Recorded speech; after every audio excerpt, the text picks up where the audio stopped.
हम्म। आज अपन पढ़ने वाले हैं सिंपल मशीन, सरल मशीन। भाई सरल मशीन क्या होता है? फिर मशीन किसे कहते हैं? भाई ऐसा कोई यंत्र जिसकी सहायता से हम कम बल लगा के काम कर सकें, सिंपल सी बात है।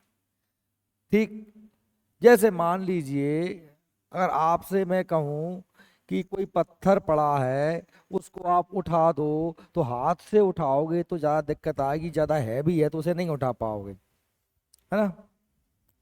लेकिन यदि आप, जैसे मैंने मान लीजिए ये पत्थर पड़ा है, इस पत्थर को ये व्यक्ति अगर ये कोई डंडा लेकर के बीच में एक पत्थर रख दे साइड नीचे, और इसके सहारे ऐसे दबा के उठाए, तो भारी से भारी पत्थर आसानी से उठ जाएगा। आई बात है। हम अगर पत्थर से फोड़ेंगे सुपारी को तो ज्यादा ताकत पड़ेगी, और अगर सुरेता से काट रहे हैं तो आसानी से काट सकते हैं, बहुत कम ताकत लगेगी और आसानी से हमारी सुपारी कट जाएगी। ठीक है। यानी कि एक ऐसी युक्ति सरल मशीन कहलाती है जहां कम बल लगाकर हम कार्य को आसानी से कर सकते हैं। वो क्या कहलाती है? सरल मशीन कहलाती है। इसमें एक लंबी छड़ होती है जिसे हम उत्तोलक कहते हैं। क्या कहते हैं? जैसे हम उत्तोलक भी कह सकते हैं। अब घिरनी, जैक तो आपने देखा होगा ना, जैसे जैक होता है, ये जैक है। अब ये जैक है, हम इस जैक को दबा करके भारी से भारी बड़ी वजनदार गाड़ी को एक आदमी उठा सकता है। और वैसे तुम चार और पांच जने चैंट जाओ तो नहीं उठा पा रहे, उठा लोगे का?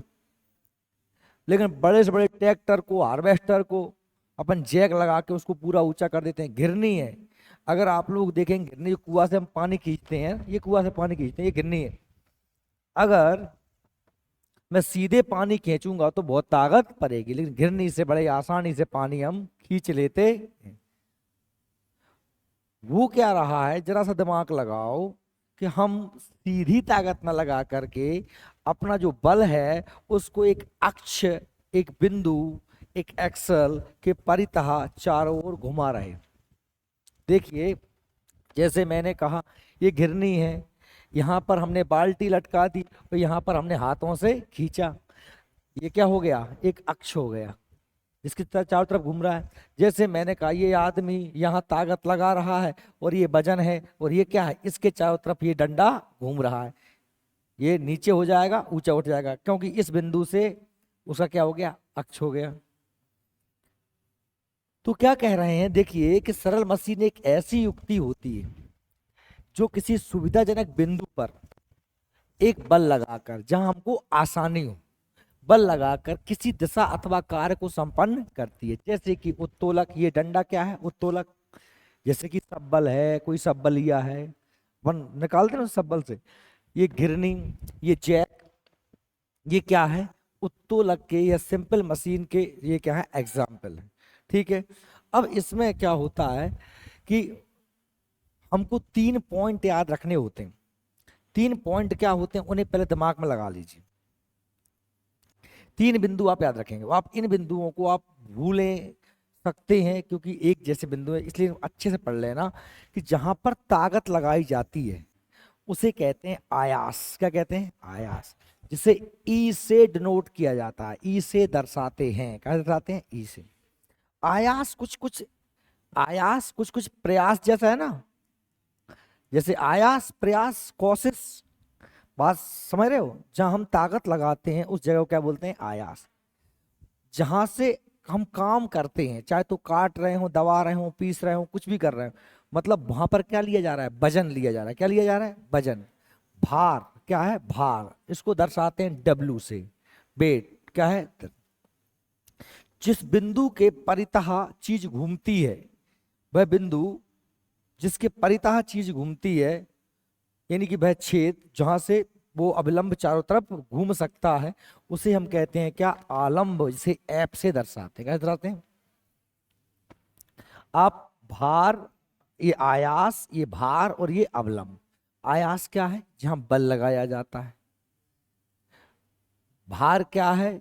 जिस जहां से काम किया जाता है, आप तो काम किया जाता है। और अवलंब क्या है? आलंब क्या है?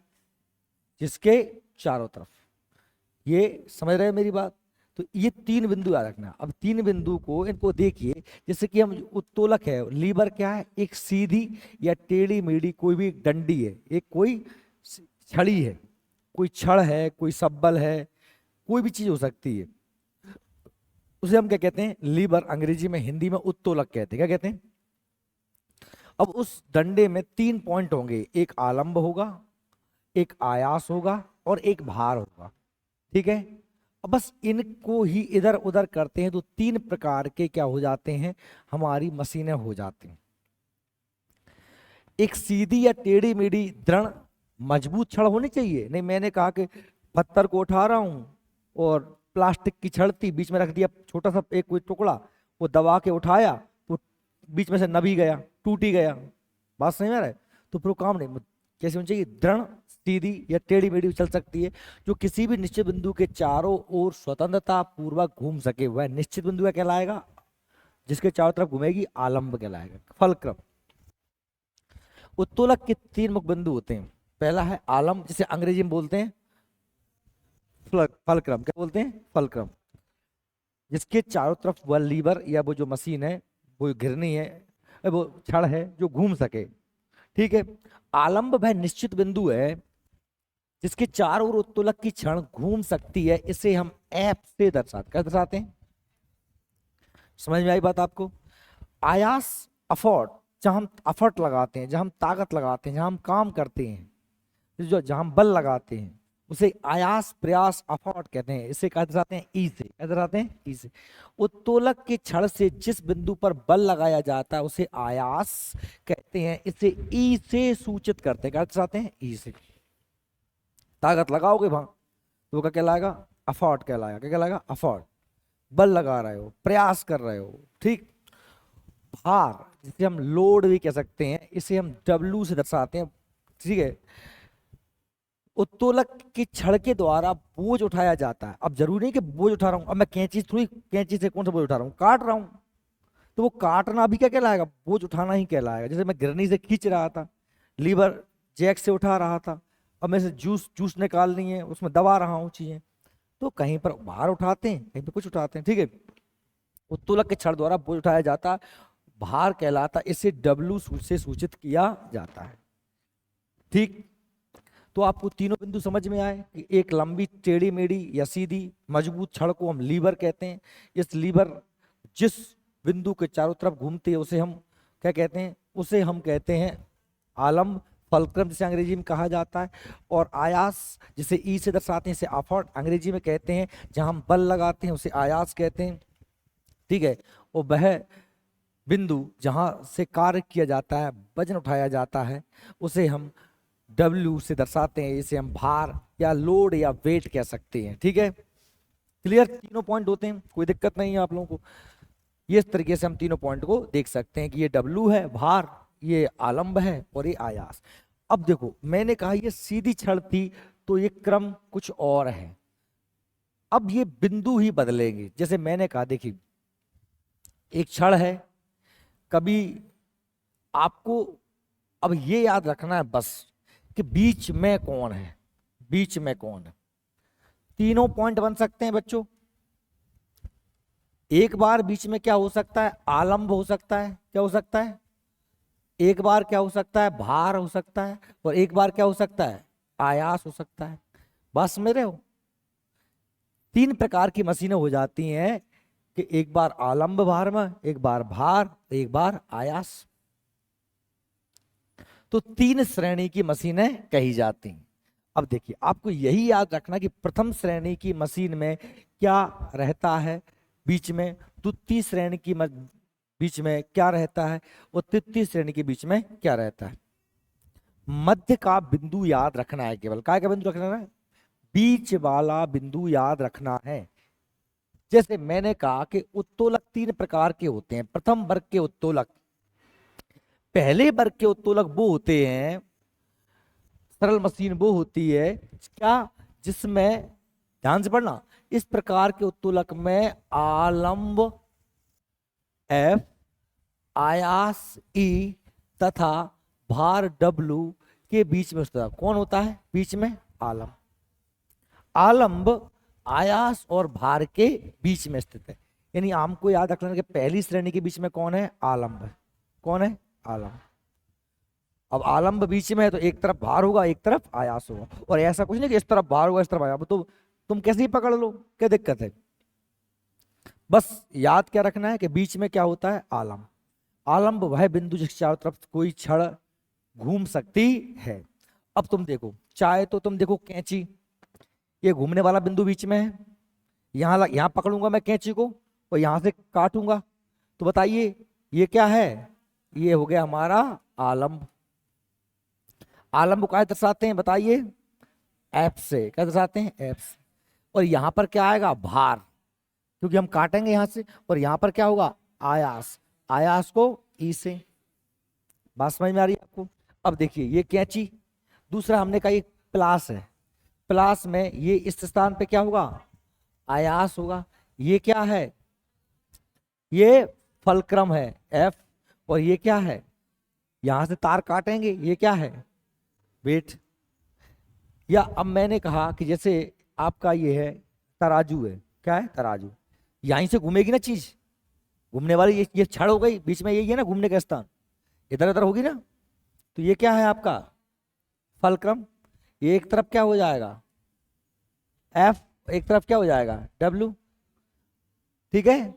जिस तरफ आप वेट रख दोगे पहले से बांट, वो क्या हो गया आपका? यहाँ आयास हो जाएगा। इस जैसे तौल रहे हो वो क्या हो जाएगा? वो किसी तरफ मान लो, जैसे मैंने कहा ये आपकी नैन कटर है, नैन, तो ये बीच में ये पॉइंट है, ये वाला पॉइंट जहां से वो घूमेगी वो क्या कहलाएगा? एफ। यहाँ आप ताकत यहाँ से यहाँ पकड़ोगे, नाखून कटनी है आपकी नैन कटर, ये क्या कहलाएगा आपका? ये आपका आयास कहलाएगा। यहाँ क्या कहलाएगा? डब्ल्यू।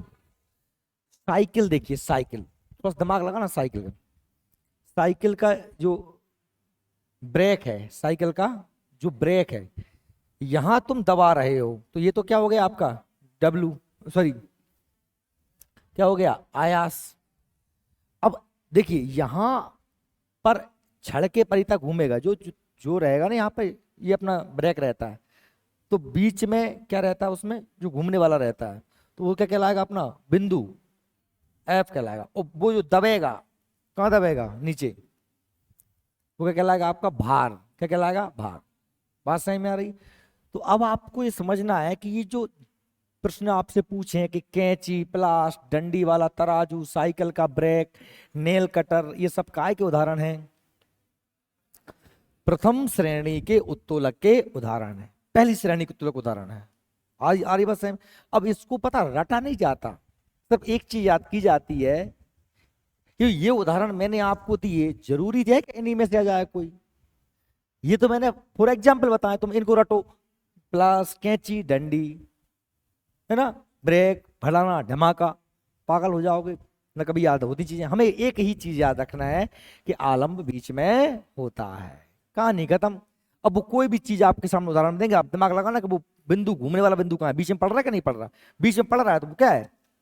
पहली श्रेणी का है। आपको बता ही दिया मैंने, घूमने वाला बिंदु, अब समझ में आ ही जाएगा आपको। देखिए जैसे अपन ने पहली श्रेणी का देखा, अब हम दूसरी श्रेणी का देखते हैं। दूसरी श्रेणी में क्या है? इसमें क्या है? इनमें भार जो होता है आलंब और आयास के बीच में होता है। यानी जो वेट था वो कहां आ गया? बीच में आ गया। भार कहां आ गया? बीच में। दूसरी श्रेणी के में क्या आ गया? भार बीच में। पहली श्रेणी के में क्या था? आलंब बीच में। अब जब भार बीच में आ गया तो एक तरफ होगा आलंब और एक तरफ होगा आयास। जैसे आप एग्जाम्पल देखिए कि आपका सुरेहता है, क्या है? सुरेहता।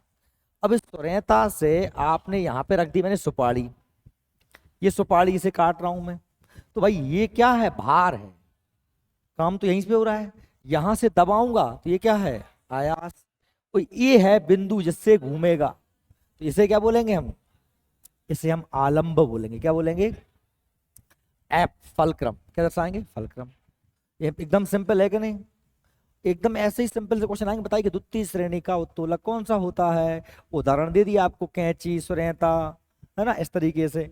तो आपको वहां पर देखना है कि सुरेहता होता है। जैसे देखिए ये क्या है? जूस निकालने वाली मशीन। क्या है? नींबू का रस निकालने वाली मशीन। देखी हुई आपने, नींबू रस निकालते हैं, तो इसके बीच में यहां पर रखते हैं क्या? नींबू। वो इसको दबाते हैं, यहां से दबाते हैं, तो ये क्या हो जाएगा आयास, ये क्या हो जाएगा डब्लू, और ये क्या हो जाएगा एफ, ये पॉइंट आलम फलक्रम। बात सही में आई। जैसे अब आप इसको देखिए, ये एक पहिया की गाड़ी है कूड़ा वाली, देख रही है, समझ में आ रही है, ये कूड़ा वाली गाड़ी है। इसमें आप देखेंगे कि कचरा कहाँ रखा हुआ है, तो ये क्या हो गया डब्लू। आफट कहाँ लग रहा है, हाथों से पकड़ा है उसने, तो ये क्या है आयास। ये पहिया घूम रहा है, ये क्या है फलक्रम, क्या है फलक्रम।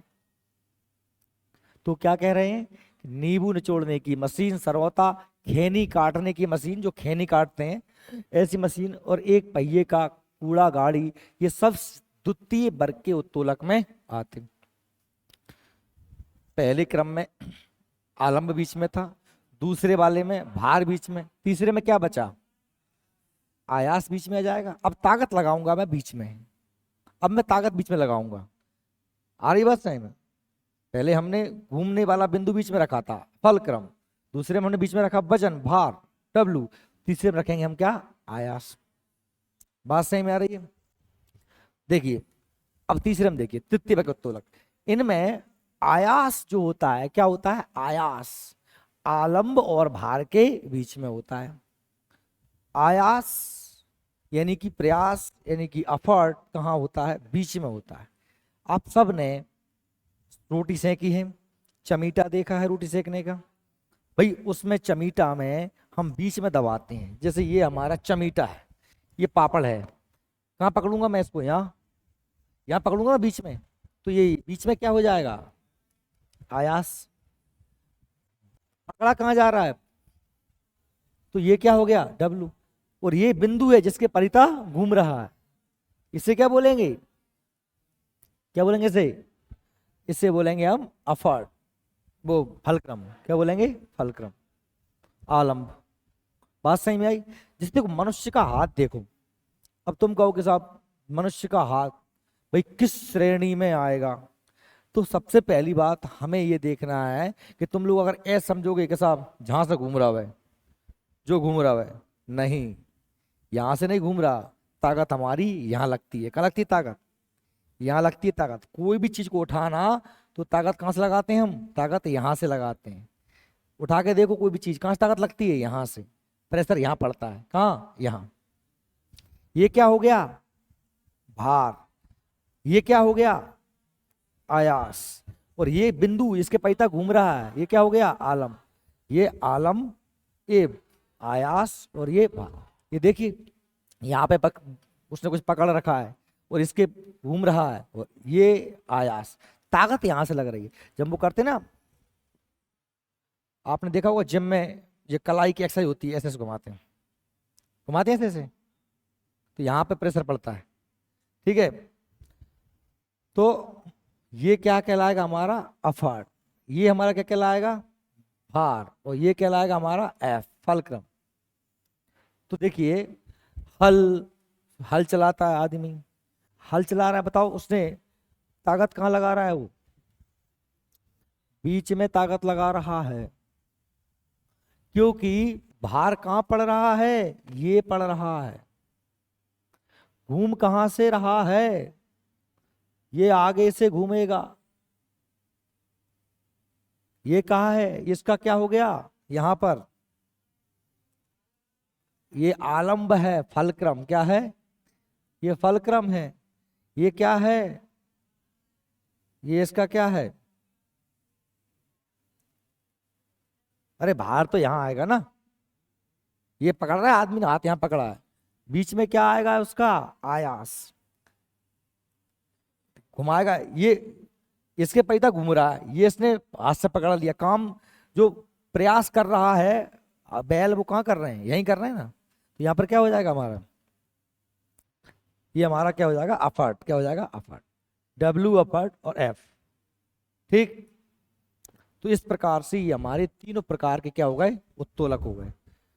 याद रखिए पहले में आलम, दूसरे में भार, तीसरे में आयास, तीन ही चीजें याद रखोगे, सिंपल टॉपिक था। आसानी से कर लोगे। अब थोड़ा सा एक चीज और इसमें याद रख लेना, उत्तोलक का सिद्धांत किसने दिया है? आर्किमिडीज ने दिया है। किसने दिया है?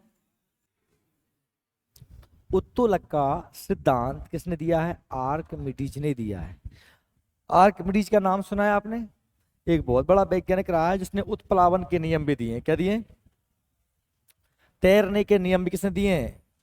आर्किमिडीज ने। आगे हम पढ़ेंगे, जब उत्प्लावन पढ़ेंगे, कि आदमी कोई भी वस्तु पानी में कैसे तैरती है, उसे अपने भार के बराबर पानी को हटाना पड़ता है।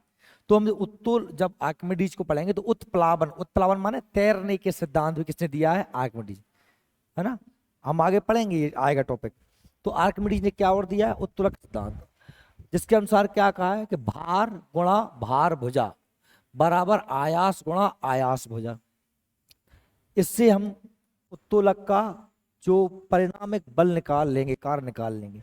देखिए याद रखना, प्रथम श्रेणी का उत्तोलक का यांत्रिक लाभ हमेशा एक से कम या अधिक या बराबर हो सकता है। जो पहली श्रेणी के उत्तोलक होते हैं ना, बीच में क्या होता है? आलंब बीच में होता है। उसका यांत्रिक लाभ एक से कम या एक से ज्यादा या एक के बराबर हो सकता है। कौन सी श्रेणी के? पहली श्रेणी के। एक से कम भी हो सकता है, एक से ज्यादा भी हो सकता है, या एक के बराबर भी हो सकता है। जो दूसरी श्रेणी का उत्तोलक होता है उसका यांत्रिक लाभ हमेशा एक से अधिक होगा, और तीसरी श्रेणी का मान हमेशा एक से कम होगा। तो ठीक है ना। बीच में यदि आलंब होगा तो मान एक भी हो सकता है, एक से ज्यादा भी हो सकता है, एक से कम हो सकता है। और दूसरी श्रेणी के में हमेशा एक से अधिक मान होता है। दूसरी श्रेणी में बीच में क्या होता है बताओ? क्या होता है बीच में? भार। इसलिए हमेशा यांत्रिक लाभ एक से अधिक होता है। और तीसरी श्रेणी में जिसमें हमेशा यांत्रिक लाभ एक से, हाथ से चीज को उठाने में ज्यादा ताकत पड़ेगी, सूर्यता से काट दोगे ताकत सबसे कम पड़ेगी। और ये निर्भर करता है कि छड़ कैसी है। छोटी छड़ है तो मान एक से कम होगा, लंबी छड़ है तो हो सकता है एक के बराबर हो, और बढ़िया लंबी छड़ है तो अपन आराम से ऊंचाई से दबा दो धर के तो आराम से उठ जाएगा।